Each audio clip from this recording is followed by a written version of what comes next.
नमस्कार प्यारे दोस्तों, आपका स्वागत है हमारे YouTube चैनल यूपीएससी स्टूडेंट में। हम पढ़ रहे हैं मणिकांत सर की बुक मॉडर्न हिस्ट्री प्रीलिम्स का जो उनका स्पेशलिस्ट बुक है कॉन्सेप्ट कैप्सूल, उसी में आज हम तीसरा पार्ट कर रहे हैं।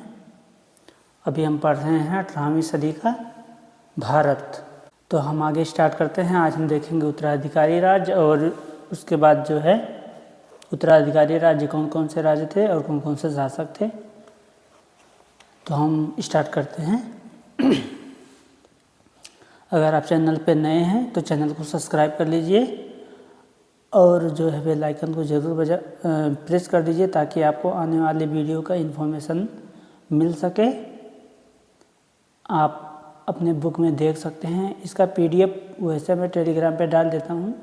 क्षेत्रीय शक्तियों का उदय यहीं से पढ़ना था, इससे पहले हम लोगों ने पढ़ चुका।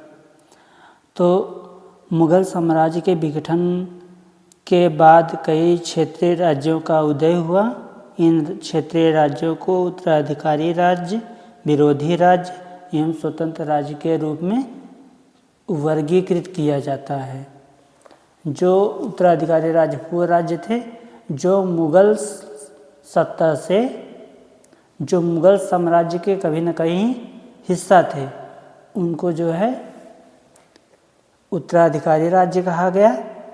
और विरोधी राज्य वो थे जो उनसे कहीं ना कहीं मुग़ल साम्राज्य से बारंबार संघर्ष होता रहा, वो उनका विरोध करते रहे, वो विरोधी राज्य हैं। और अन्य राज्य वो हैं जहाँ पे मुग़ल साम्राज्य का विस्तार हो ही नहीं सका, जहाँ तक वो पहुँच नहीं सके। तो हम देखेंगे उत्तराधिकारी राज्य पहले। तो उत्तराधिकारी राज्य में नाम लेते हैं तो पहला नाम आता है बंगाल का, जहाँ का जो है पहला शासक मुर्शिद कुली खां होता है। लेकिन 1700 ईस्वी से ही वो शासक के रूप में मतलब हो जाता है, लेकिन वो अपने आप को घोषित नहीं करता। 1717 में जो है वो पूर्ण रूप से शासक बनता है। और उसके बाद जो है वहाँ पे उससे पहले वो दीवान के पद पे रहता है। तो हम आगे इसमें देखेंगे। 17 मुर्शिद कुली खां, बंगाल, उत्तराधिकारी राज्य का पहला राज्य है बंगाल।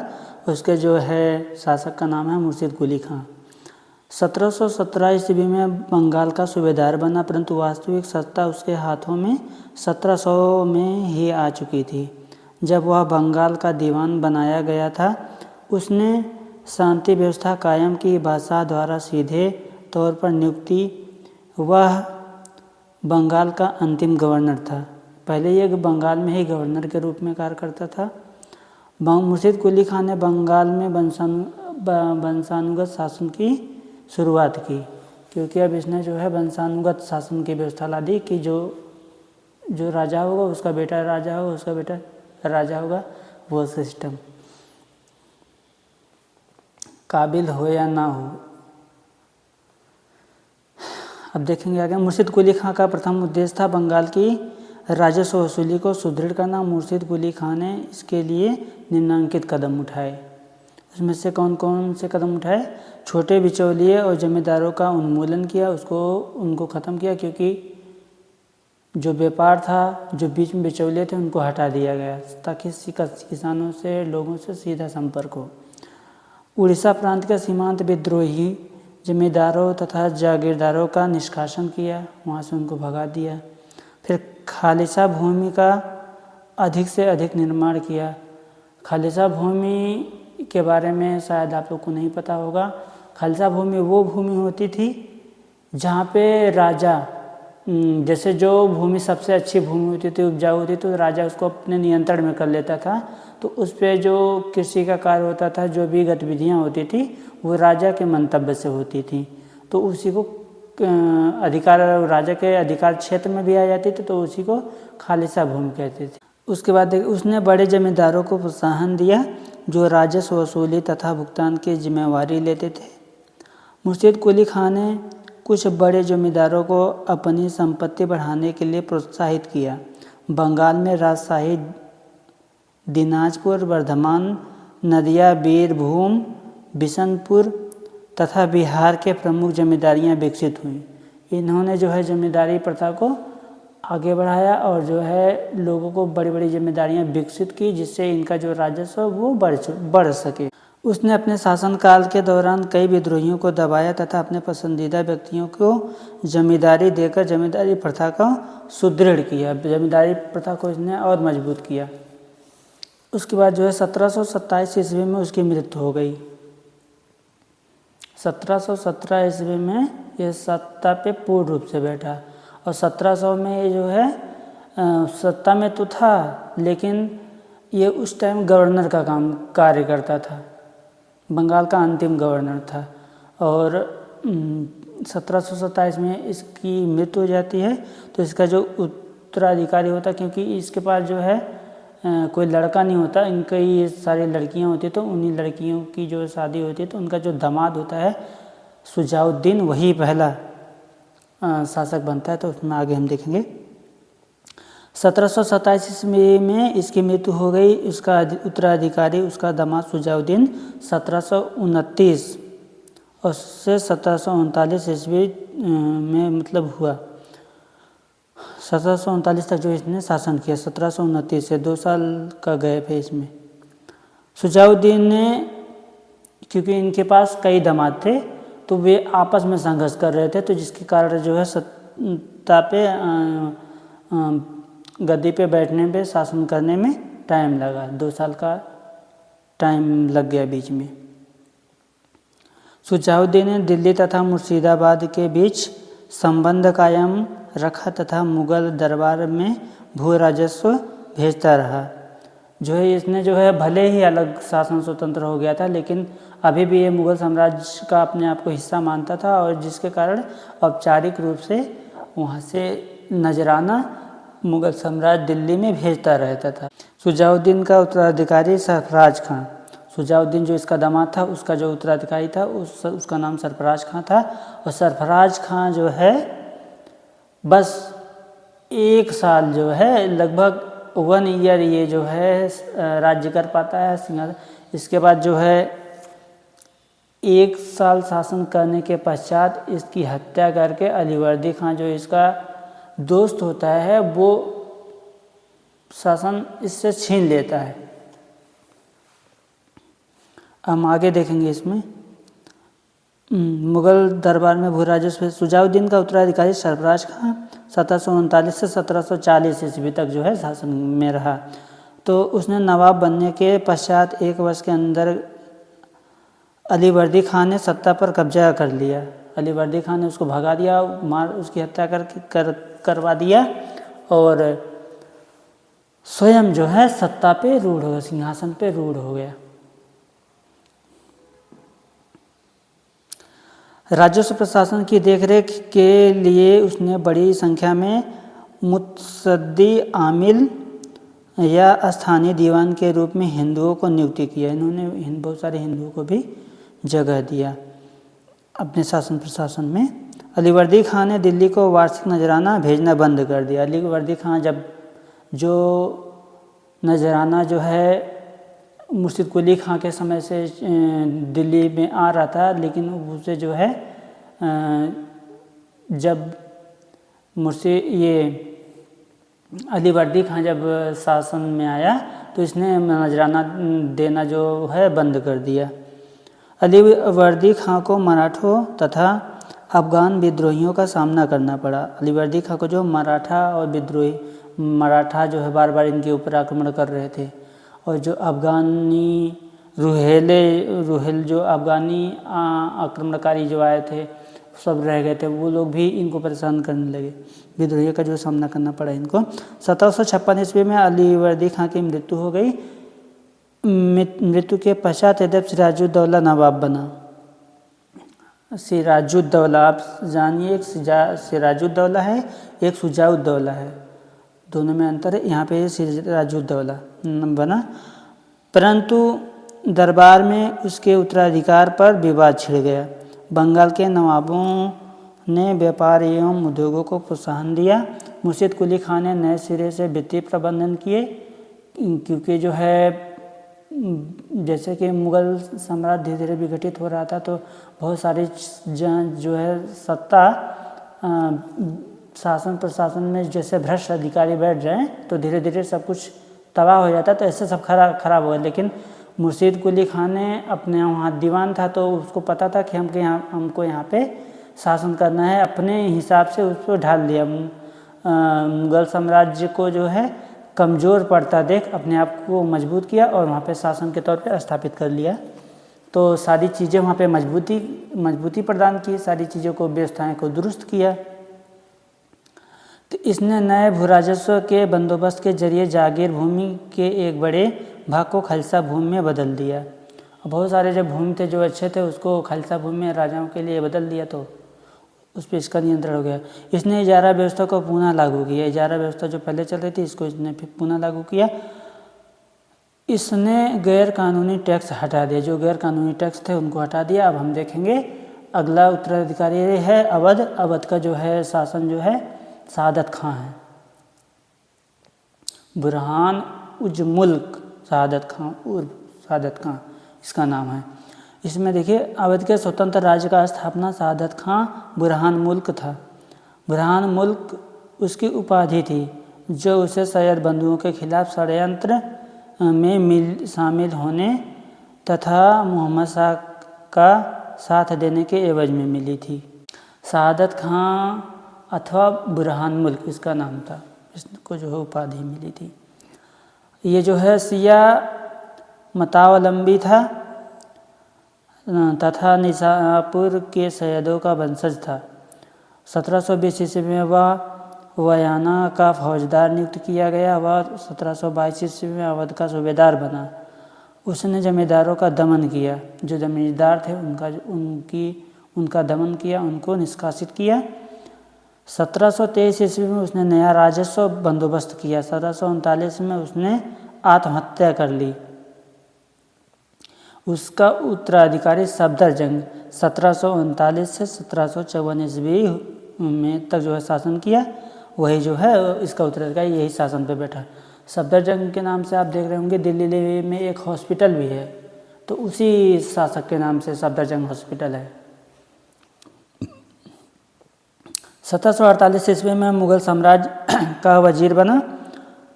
उस समय से अवध के नवाब वजीर के नाम से जाने लगे, क्योंकि पहले जो है नवाब के जाने जा रहे थे, फिर उसके बाद नवाब वजीर के नाम से पहले जो है कह रखे। सफदरजंग ने रुहेला तथा बंगश पठानों के विरुद्ध युद्ध छेड़ा। रुहेला जो अफगान थे जो बार बार आक्रमण कर रहे थे, और जो बंगश पठान थे उनके विरुद्ध जो है इसने युद्ध छेड़ा। बंगश पठानों के खिलाफ 1750 से 1751 ईस्वी की लड़ाई में उसे मराठों से सैनिक सहायता और जाटों का समर्थन मिला। उसकी सरकार में सबसे बड़े ओहदे पर एक हिंदू महाराजा नवाब राय आसीन था। उसका उत्तराधिकारी शुजाउद्दौला था। शुजाउद्दौला हुआ। जो अवध का शासक था उसका जो उत्तराधिकारी था वो था शुजाउद्दौला, और जो बंगाल का शासक था उसका जो उत्तराधिकारी सिराजुद्दौला था। जो लास्ट में बंगाल जो प्लासी का जो युद्ध होता है उसमें जो है कलायू के हाथों मारा जाता है छल से। उसके बाद हम तीसरा उत्तराधिकारी राज्य देखेंगे हैदराबाद। हैदराबाद को आपने देखा ही था कि निजामुल मुल्क जो था वही जो है वहाँ पे पहले वो उत्तर पश्चिम की तरफ गया था। उसके बाद अपने उनको क्या नाम है मोहम्मद शाह जो रंगीला था उससे बोला कि हमें जो है दक्षिण की तरफ आशंका है कि जो है वहाँ पे हो सकता है विद्रोह हो सकता है, तो उसको मराठों द्वारा आक्रमण हो सकता है, तो वहाँ पे जाना चाहिए। तो वही जब जिसका जो है समर्थन बाजीराव ने किया था, बाजीराव के साथ मिलकर के इसने हैदराबाद को जीता था, तो वही है ये है निजाम। तो हैदराबाद को हम देखेंगे। हैदराबाद जो है निजाम उल मुल्क ने 1724 ईस्वी में पृथक राज्य की स्थापना की। यद्यपि उसने औपचारिक रूप से मुगल बादशाह से स्वतंत्रता की घोषणा नहीं की, परंतु व्यवहारिक रूप से वह स्वतंत्र हो गया। उसने मुगल बादशाह से नहीं बताया, लेकिन व्यवहारिक रूप से उसने वो जो है स्वतंत्र हो गया। अब हम देखेंगे विद्रोही राज्य। विद्रोही राज्य में है मराठा साम्राज्य, जिसको जो है कुछ क्षण के लिए जब मुगल साम्राज्य जो है विघटित हो रहा था तो उसका विकल्प माना जाने लगा था कि अगर कोई साम्राज्य इसको पिछाड़ करके कोई साम्राज्य अगर अब शासन में आ सकता है तो वो है मराठा साम्राज्य।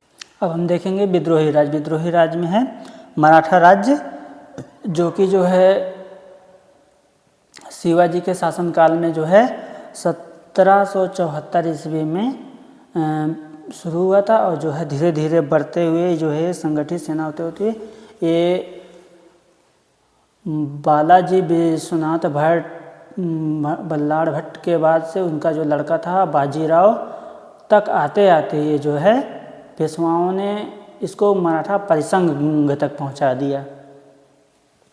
अब हम देखेंगे तो इसमें है मराठे राज्य के जमींदार थे, उन्हें राज्य के रूप में संगठित करने का काम 1774 ईस्वी में शिवाजी ने किया था। शिवाजी ने एक मराठा राज्य की स्थापना की। उसने पेशवाओं के अधीन एक बड़े साम्राज्य का रूप ले लिया। पेशवा होते थे जैसे कि मंत्री का काम करते थे, जैसे आज के समय में प्रधानमंत्री। परंतु पेशवा बाजीराव के काल तक एक मराठा परिसंघ अस्तित्व में आ चुका था।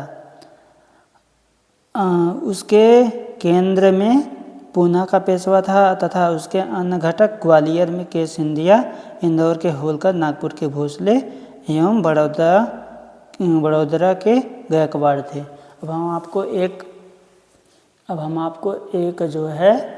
एक कहानी बताते हैं कि बाजीराव जो था वो जो है जब छोटा था तो बोला माँ मुझे योद्धा बनना है। तो बोली जो है इसके लिए तो तुम्हें सुबह उठना होगा और जो है मजबूत करना होगा, अपने आप को बहुत स्ट्रॉन्ग करना होगा। तो जो है कुछ दिन तक उसने जो है खूब शारीरिक श्रम किया और अच्छे से खाया पिया और उसके बाद बोला माँ मैं तो मजबूत हो गया हूँ। लेकिन तब बोला कि माँ लेकिन मुझे जो है लोगों से डर लगता है। तो वो जैसे फिर उसके बाद उसने जो है उसकी माँ बोली आप जो है लोगों से बातें करो, लोगों दौड़ो, अपने दिमाग को घुमाओ, दिमाग को बढ़ाओ तो तुमको डर नहीं लगेगा। तो बाजीराव ने खूब मेहनत किया और लोगों से बातें करता था बेधड़क और उसके बाद जो है और सारी प्रक्रिया यही करता था। तो वो धीरे धीरे वो जो है निडर भी हो गया। तो बोला कि माँ अब तो मैं बड़ा योद्धा हो गया हूँ, तो मैं लोगों से तो बोली बेटा अभी बुद्धि कह रहा कि मैं लेकिन लोगों का बातों में फंस जाता हूँ, तो मुझे क्या करना चाहिए। तो उसकी माँ बोली बेटा खूब दिमाग को तेज दौड़ाओ और खूब अच्छे से और लोगों के बातों को गौर से सुनो, उसको ज़्यादा एफर्ट से उसको जवाब देने का प्रयास करो। तो जो है बाजीराव ने ऐसा ही किया। जैसे कि बाजीराव की जो माँ थी वो जो है उनको बोले कि एक पेड़ के नीचे जाओ और वहाँ पे जितने पत्ते हैं वो बटोर करके एक टोकरी में भरो। तो ले कर रहे थे कि मेरे को कंट्रोल नहीं होता, जैसे मेरे को गुस्सा आ जाता है तुरंत। तो साहसी हो लेकिन गुस्सा नहीं आना चाहिए कि किसी कोई बात पे। तो वो जो है पेड़ के नीचे जाता था तो डेली पत्ते भर करके टोकरी में रखता था। तो उसकी माँ शाम को जाती थी और सारा छिटका देती थी, लेकिन बाजीराव कुछ नहीं बोलता था। तो ऐसे 3-4 दिन तो बोला माँ जो है अब मैं तो धैर्य रखना सीख कि मैं क्या पास हो गया हूँ, मैं धैर्य रखना सीख लिया हूँ। तो उसकी माँ बोली, बेटा तेरे से बड़ा धैर्यवान कोई नहीं है, क्योंकि तूने धैर्य धरा है। अगर कोई भी सुबह से अगर शाम तक जो है पत्ते भर के रखे और कोई जाके छींट दे, मतलब बिखेर दे, फिर जो है सुबह में फिर वही बोले कि तो ये क्या काम हुआ, लेकिन तुमने धैर्य धरा, कुछ नहीं बोला। तो लास्ट में बाजीराव जीत जाता है। तो बाजीराव जैसा महान है वैसा बनने के लिए बहुत धैर्य धरना होगा, बहुत काम और कूल के साथ मेहनत करनी होगी, तब जा कर के एक कुशल योद्धा बनोगे, तब जा कर के यूपीएससी निकलेगा। अब हम आगे देखेंगे पेशवाओं के अंतर्गत मराठा साम्राज्य एवं प्रशासन। अब शाहू को राजकुमार आजम ने जो क्या नाम है औरंगजेब था, उसका जो लड़का था आजम, उसने जो है उसको छोड़ दिया था ना शाहू को। शिवाजी का जो है पोता था, शिवाजी का जो है लड़के का लड़का था। तो 1707 ईस्वी में जो है उसे मुक्त कर दिया था जब औरंगजेब मर गया था। उसके बाद शाहू के महाराष्ट्र में प्रवेश करते ही मराठों के दो दल हो गए, क्योंकि एक संभाजी था, एक शाहू जी। जो संभाजी था वो उसकी जो माँ थी ताराबाई, बहुत खतरनाक, अपने मतलब समझो कि जो नालायक हो या मतलब लायक नहीं हो और जिसके अंदर काम करने की क्षमता न, जो कभी तलवार नहीं पकड़ा हो, उसको वो राजा बनाना चाहते, जो चिड़िया से भी लड़ के भाग जाए। तो ऐसे लोग तो अपने लड़के के चक्कर में मतलब जो योग्य ना हो उसको राजा बनाना चाहती थी। तो इसलिए जो है जो उनके चुनिंदे लोग थे, जो मतलब जान रहे थे कि ये ठीक राजा नहीं है, लोगों के हित का ख्याल नहीं रख पाएगा, प्रजा का ध्यान नहीं रख पाएगा, अपनी जान का रक्षा नहीं कर पाता, तो प्रजा की रक्षा का ध्यान कैसे करेगा। तो वो जो है शाहू जी के दलों में, शाहू जी और जो है संभाजी के दो दलों में बट गए। अब हम देखेंगे बरार खानदेश तथा नाडालाना के प्रभावी मराठा सरदार परसोजी भोसले, नीपाजी सिंधिया, हैबतराव निवालकर, रुस्तम जी, जाघव आदि ने शाहू का साथ दिया। 1707 ईस्वी में ही उसे बालाजी विश्वनाथ की सेवा प्राप्त हुई। जो बालाजी विश्वनाथ थी तब जाके, पहले ये जो है शाहू जी के साथ में थे बालाजी विश्वनाथ राव, एक साधारण सैनिक की तरह। बाद में इन्होंने जो है शाहू जी का साथ देकर के धीरे धीरे पेशवा बन गए। अक्टूबर 1707 ईस्वी में खेड़ के मैदान में ताराबाई तथा शाहू के मध्य एक युद्ध होता है। ताराबाई जो है उनकी माँ होती हैं संभाजी की। बालाजी ने शाहू का साथ दिया तथा अपनी कूटनीति से उसने ताराबाई की सेनापति घन्ना जी जाघव को अपनी ओर मिला लिया। क्या करते हैं कि ये लोग जाते हैं, जैसे ताराबाई जो होती हैं, घन्ना जी इनका जो है मुख्य सेना होते हैं, तो वो कहती हैं, और जो बालाजी साधारण सैनिक होते हैं। तो बालाजी चाहते हैं कि जो है जो शाहू जी वो छूट करके आ जाएं और जो है उनका राजपाट वापस मिल जाए, क्योंकि शिवाजी के जो असल पौत्र हैं वही हैं, तो उनको मिलना चाहिए सिंहासन। लेकिन जो है ताराबाई लालच में अपने संभाजी जो लड़का किसी काम का नहीं, उसको राजा बनाना चाहती थी। एक कुशल शासक ना होने से मराठा साम्राज्य जो है खतरे में आ जाता। तो उसको ध्यान में रखते हुए जो बालाजी विश्वनाथ थे वो उन्होंने ईमानदारी से बोला कि जो है शाहू जी को हम अपना राज, तो उन्होंने जो है शाहू जी और घन्ना जी दोनों जी ताराबाई ने दोनों को साथ में भेजा था कि शाहू जी को आने वाले ना वहीं पे मरवाने के लिए। लेकिन शाहू जी बालाजी विश्वनाथ ने घन्ना जी को मतलब बातों में जो अपनी कूटनीति से बहला के फुसला के अपनी तरफ कर लिया, बातों में उलझा के कूटनीति में अपनी तरफ कर लिया, जिससे वो घन्ना जी भी जो है आकर के शाहू जी से मिल गए, शाहू जी की सेना में आ गए। तो आगे में देखेंगे,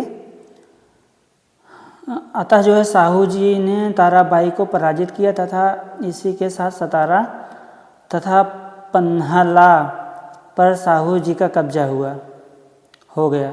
12 जनवरी 1708 ईस्वी को साहू ने धूमधाम से सतारा में अपना राज्याभिषेक किया। 1708 ईस्वी में घन्ना जी की मृत्यु हो गई। घन्ना जी के जो थे उनका लड़का का नाम चंद्रकेश ऐसे ही नाम था, चंद्रसेन था। वो जो है इनके यहाँ साहू जी के यहाँ जो है था ताराबाई का आदमी वो, लेकिन इनके यहाँ बस यहाँ से भेज लेकर के वहाँ देता था। साहू जी ने उनके पुत्र चंद्रसेन को अपना सेनापति नियुक्त किया और जो है परंतु चंद्रसेन का झुकाव ताराबाई की तरफ ज़्यादा था। मैंने बताया ना आपको। साहू ने चंद्रसेन के संभावित विश्वासघात से बचने के लिए 1711 ईस्वी में सेना करते के पद का सृजन किया तथा इस पद पर बालाजी विश्वनाथ को नियुक्त किया गया। आगे यही बात हुई, अर्थात चंद्रसेन ताराबाई के पक्ष में चला गया, विश्वासघात कर लेता है ना। साहू ने ताराबाई को मिली पराजय का लाभ उठाते हुए 1714 ईस्वी में ताराबाई की सौत राजसबाई ने उसे षड्यंत्र में बंदी बना लिया तथा शिवाजी द्वितीय के शासन के स्थान पर संभाजी द्वितीय को गद्दी पर बैठा दिया। जो शिवाजी द्वितीय था उसका हक गद्दी पे बैठने का, लेकिन ताराबाई ने अपने लड़के को संभाजी को जो है गद्दी पे बैठा दिया जबरदस्ती। संभाजी द्वितीय का राज्याभिषेक कोल्हापुर में हुआ। अब साहू के समक्ष समस्याएं, साहू जो थे उनके जो शिवाजी के असली जो पौत्र थे उनके प्रति जो है समस्याएं क्या थी उनकी। अपनी स्वतंत्र सेना इनके पास नहीं थी और इनके पास जो है दक्षिण में मुगल गवर्नर साहू की जो है कमजोरी का लाभ उठाने लगे थे मुगल गवर्नर थे जो, और सरदेशमुखी साहू को चुनौती देने लगे और कोल्हापुर की राजसबाई साहू की सत्ता मानने को तैयार नहीं थी। अब उसके बाद देखेंगे हम बालाजी विश्वनाथ जो है 1713 से 1720 ईस्वी तक जो है ये पेशवा के पद पे थे। तो हम देखेंगे मीर बख्शी हुसैन अली ने मुगल सम्राट बख्तियार से विवाद होने तथा दक्षिण भारत छोड़ने की स्थिति में 1719 ईस्वी में साहू के साथ एक संधि की जिसमें निम्नलिखित प्रावधान थे। शिवाजी का स्वराज साहू को वापस मिल गया। खानदेश, बरार, गोंडवाना, हैदराबाद तथा कर्नाटक के सभी क्षेत्र जो मराठे पिछले दिनों विजय कर चुके थे साहू को मराठा राज्य के भाग के रूप में मिल गए और मराठों को दक्षिण के 6 सूबों में चौथ और सरदेशमुखी वसूलने का अधिकार मिल गया। बदले में मराठों को दक्षिण में शांति व्यवस्था स्थापित करनी थी। साहू को मुगल शासक को 10 लाख रुपए वार्षिक देना था। जो साहू जी थे वो जैसे कि जो इनका क्षेत्र था इन्हें तो वापस मिल गया, लेकिन इनको मतलब 10 लाख रुपए प्रति जो है वार्षिक, मतलब एक साल में 10 लाख रुपए मुगल साम्राज्य को देना होता था जो मुगल शासक थे। साथ ही 15,000 सैनिक मुगल दरबार में भेजने थे और जो है 15,000 सैनिक भी देनी पड़ते थे। कोल्हापुर के शंभूजी के साथ उचित व्यवहार किया जाना था। उसके बाद साहू की माता यसुबाई एवं उनके अन्य संबंधियों को मुक्त किया जाना था, क्योंकि वो जो है जो औरंगजेब के साथ ही ये जब बंद थे तो बस औरंगजेब ने जब औरंगजेब की डेथ हो गई थी 1707 ईस्वी में, तो उनका लड़का जो आजम था उसने बस साहू जी को छोड़ा था। इनका जो इनकी भार्या थी और इनका जो वो क्या नाम है माँ थी उनको नहीं छोड़ी थी। तो उसके बाद जो है बालाजी के अधीन 1500 सेना मुगल दरबार में गई। फर्रुखसियार की गद्दी से वंचित करके उसे मार डाला गया। फर्रुखसियार जो इनसे सैनिक लेता था उसको बालाजी विश्वनाथ ने उसको मार डाला और गद्दी से उसे मार डाला। तत्पश्चात रफीउरजात ने जो नया शासक बना था इस संधि पर मुहर लगा दी। बालाजी को 3 सनद प्राप्त हुए। अब हम देखेंगे सनद में क्या क्या होता है। सनद में क्या क्या मतलब, सनद का मतलब क्या होता है, आप देखिए इसमें बताता हूँ। नंबर 1 में है जिसे शाहू को 10,000 जात रैंक की मनसबदारी प्राप्त हुई, बदले में शाहू को मुग़ल सर्वोच्चता स्वीकार करनी पड़ी, मुग़ल की सर्वोच्चता स्वीकार करनी पड़ी। और चौथ वसूलने का अधिकार इनको मिल गया। चौथ एक प्रकार का कर था जो 1/4 भाग लेते थे, और सरदेशमुखी वसूलने का भी अधिकार मिला। उसके बाद बालाजी ने सरदेशमुखी और चौथ दोनों एक प्रकार का करता। बालाजी ने शाहू की सत्ता मजबूत करने के लिए कई कदम उठाए। उसने सैन्य व्यवस्था को मजबूत किया, शिवाजी की प्रशासनिक व्यवस्था को पुनर्स्थापित किया, मराठा शक्ति को पुनर्गठित करने की कोशिश की, कुछ स्वराज्य क्षेत्र को जागीर में बदल दिया। इसे सरंजामी कहा जाता था। शाहू ने चौथ तथा सरदेशमुखी वसूलने का अधिकार विभिन्न मराठा सरदारों में विभाजित कर दिया। इसी के परिणामस्वरूप आगे चलकर मराठा परिसंघ व्यवस्था अस्तित्व में आ गई। ये इसमें से क्वेश्चन मेंस का आता है तो आप लिख सकते हैं इसके बारे में। ऐसा क्वेश्चन आ जाता है कि मराठा साम्राज्य को मुग़ल साम्राज्य को मराठा साम्राज्य विस्थापित क्यों नहीं कर पाई। अब हम देखेंगे इसमें 2 अप्रैल 1720 ईस्वी को बालाजी विश्वनाथ की जो है मृत्यु हो गई। दिल्ली से लौटने पर बालाजी का अंतिम कार्य कोल्हापुर के विरुद्ध सैनिक अभियान था, क्योंकि शंभूजी उनकी अनुपस्थिति में अनेक कठिनाइयाँ उत्पन्न कर रहे थे।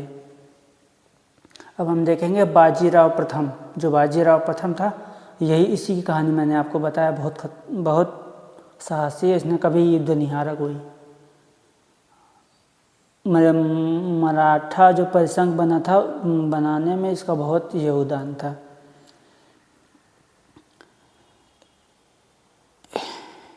बाजीराव प्रथम 1720 से 1740 ईस्वी तक जो है था 20 साल। इसी बाजीराव को जो है मस्तानी से प्यार हो जाता है। बुंदेलखंड की जो महारानी, बुंदेलखंड की राजा की लड़की होती हैं, बाद में वो महारानी बन जाती हैं। उन्हीं से प्यार हो जाता है मस्तानी से बाजीराव को। बाजीराव मस्तानी तभी मूवी तो आया है।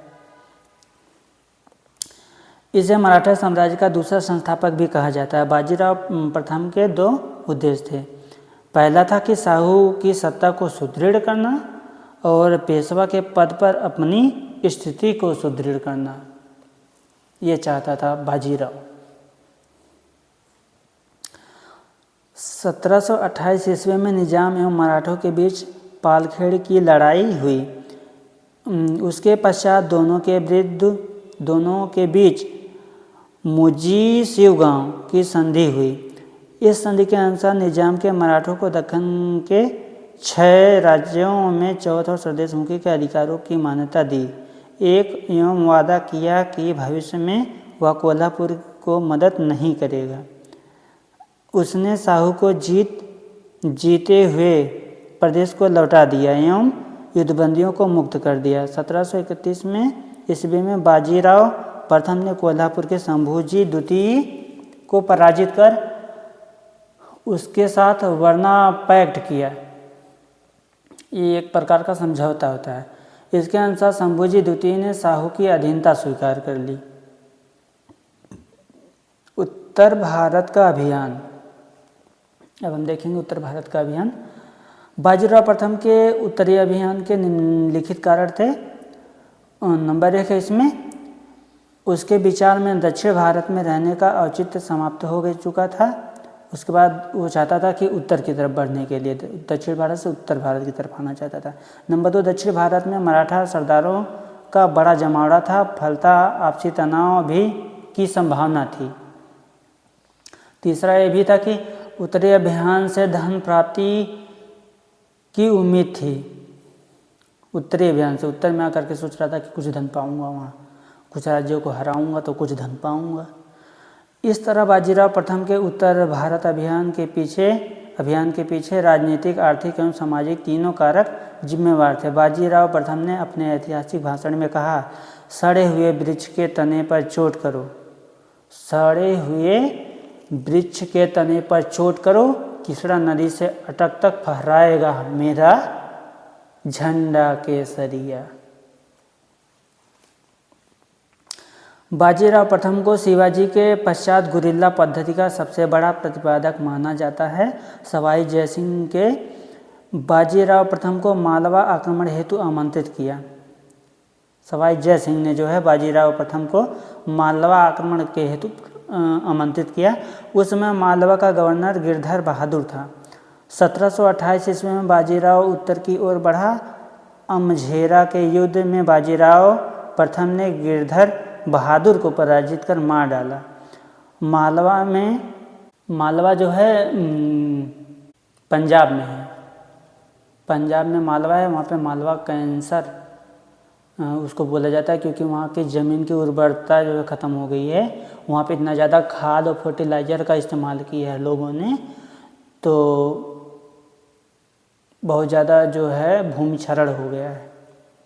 मालवा में मराठों का अभियान सर्वप्रथम कृष्णाजी सावंत ने 1699 ईस्वी में किया था। 1715 ईस्वी में जयसिंह ने पिलखुद की लड़ाई में मराठों को हराया था। उसी समय बुंदेलखंड के छत्रसाल ने बंगस पठान के खिलाफ बाजीराव प्रथम से सहायता मांगी। बाजीराव प्रथम ने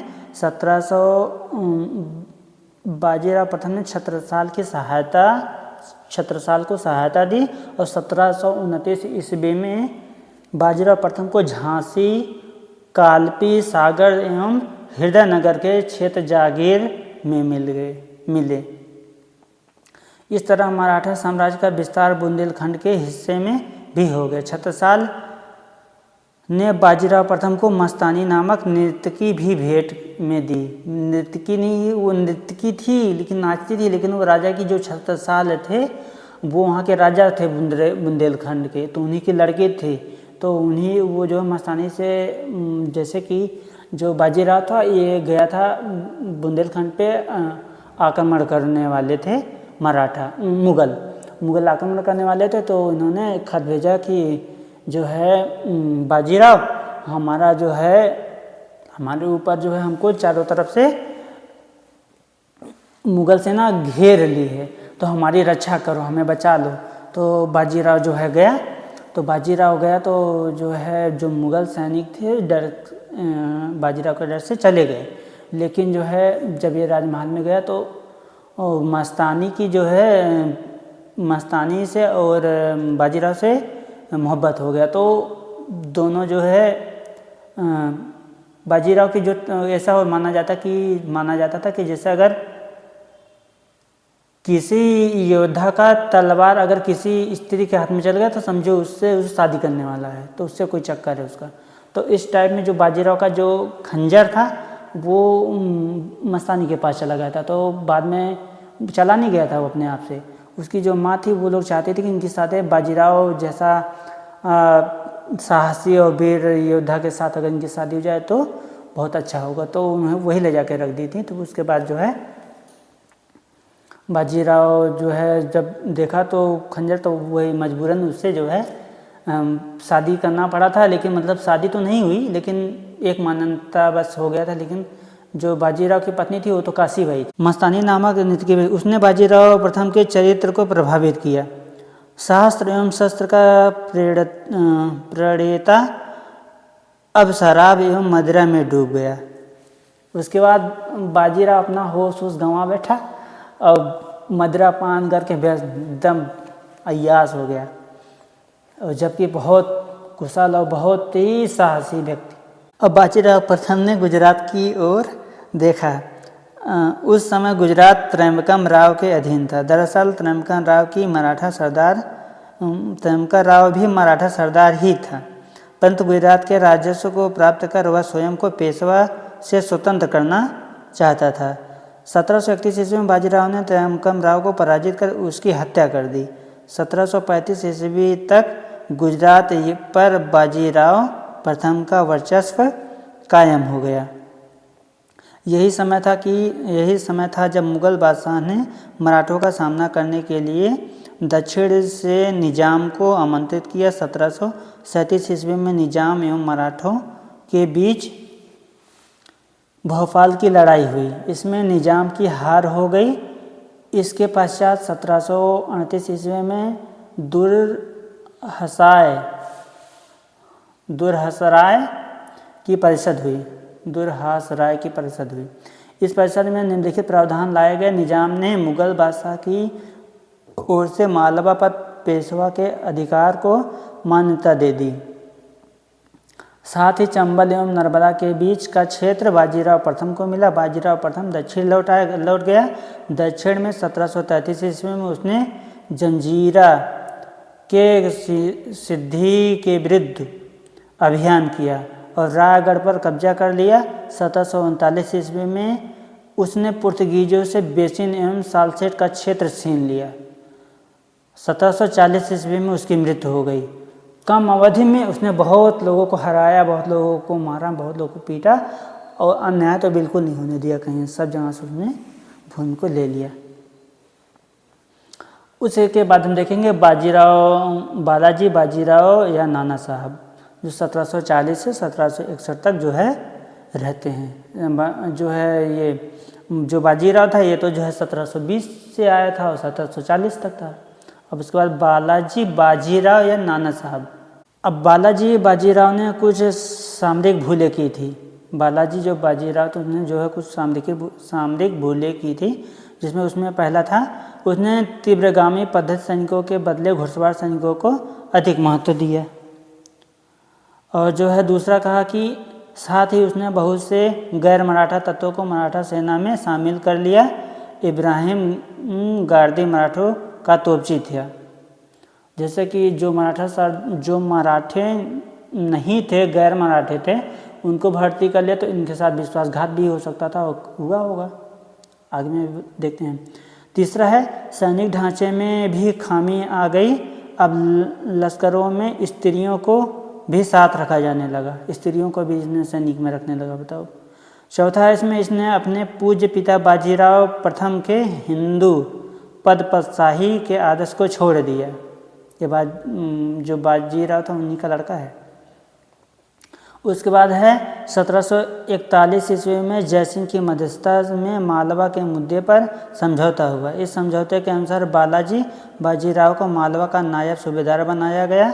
अब कुछ मराठा सरदार क्षेत्रीय शक्ति के रूप में उभर चुके थे तथा इंदौर में मल्हार राव होलकर, बरार में रघुजी भोसले, ग्वालियर में रन्नोजी सिंधिया और मालवा में पवार।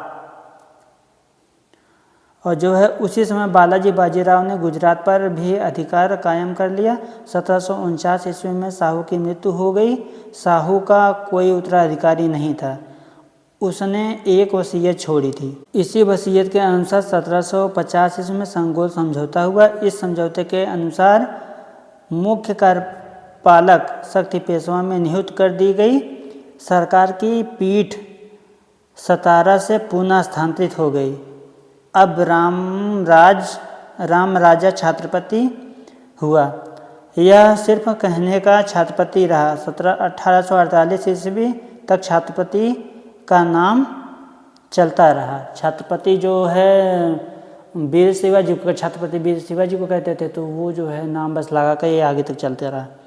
अब हम देखेंगे मराठों का बंगाल अभियान 1751 ईस्वी।